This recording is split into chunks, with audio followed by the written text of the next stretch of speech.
Welcome back. I'm Renee Ng. Kids aren't the only ones who get bullied. It happens to grown-ups too. Dave Monderine is the lead field training supervisor for Get Safe USA, a company based in Tustin that offers bully prevention training for adults. He's in studio now to tell us how that training works. Thank you so much for joining me. Thank you for having us. So what kind of companies or organizations are you involved in training? The long-lasting effects of bullying can transcend and carry through lives. So what we want to do is provide as many options for people in responses, rather reactions, responses to bullying behavior. So we'll go to any agency, any company that would have us. Now, is there a certain type of person or personality that gets bullied? Like, who does it happen to? It breaks down into, like, say, wolves, sheep, and shepherds. Okay. So somebody who was a survivor of a bullying situation, they can turn around and become a wolf and prey on other people. Or they can become a sheep and just keep their head down and hopefully that bullying behavior doesn't follow them or target them anymore. Or they can be a shepherd, where they can be a voice of reason to help other people and themselves with assertive behavior.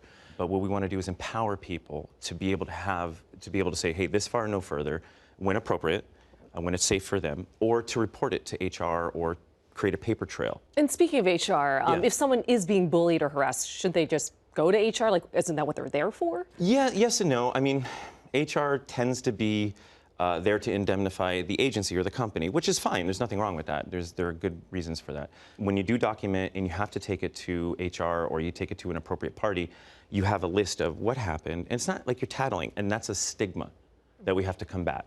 The idea is once you report it, you're somehow a snitch, or you can't hack. You're weak.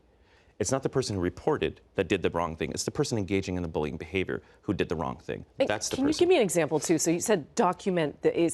So is it just like on this day and time, so and so said something to me, and you just kind of like maybe in a group chat said something about my background, or said something about who I am as a human, and it differentiates between teasing.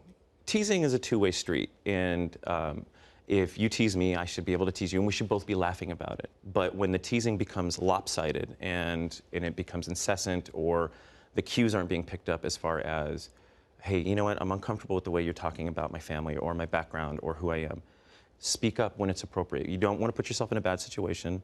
You don't want to put yourself in an unsafe situation, but you do want to be able to, to report it without fear of retribution, not only from the person engaging in bullying behavior, but also from the agency you work with. And can you give me a snapshot of what this training looks like when you go into a company? Absolutely. We tailor it to the agency's needs. So if the agency says, well, we only have like an hour, then we'll do a lunch and learn with them. And we just talk about basic understanding of, the difference between saying hi to somebody and inappropriately flirting. We give very clear definitions about what workplace harassment is, workplace violence is, and what happens if a vendor comes, a delivery person comes, and they're being inappropriate with the receptionist, he or she. Yeah, I wanted to ask you about that. Yeah. So what if the bullying is coming from a vendor? What do you do in that case? Yeah, definitely. You want to escalate that to, not in front of the person. Right. You want to escalate that to your supervisor. You want it documented. Say, hey, this person's giving me the creeps. That's important, as well as colleagues, subordinate, superior constructs as well. All of those situations are really big because we want to change, like I said, we want to change people's mindsets to understanding. So we change the outcome, which is a response versus a reaction. All right, and finally, what do you want people to take away from the training? Just that they can be empowered to have clear, unambiguous bullying policy, harassment policies that are firm and fair, that'll stand for the vice president as well as the new hire in the mailroom, so to speak. It's firm, it's fair, and it's unambiguous. Thank you so much for your time. I appreciate it. Thank you, Renee. I appreciate it.